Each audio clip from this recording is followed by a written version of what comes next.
योगे काय तुझ्या मनात बोल माझ्या कानात. लय ऊन लागतंय हे बघ. ठीक आहे. ओ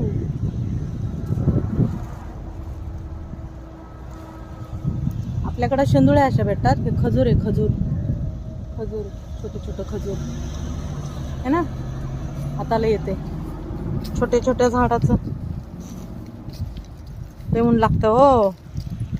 भारी भारी पण भारी वाटते कानात घालून. बरं आता मी लाईव्हला राहू शकते, काही बी बोलू शकते, नो टेन्शन. काम करत करत सगळं काही करायचं. आणि तुम्हाला बघा पण पाठीमागचा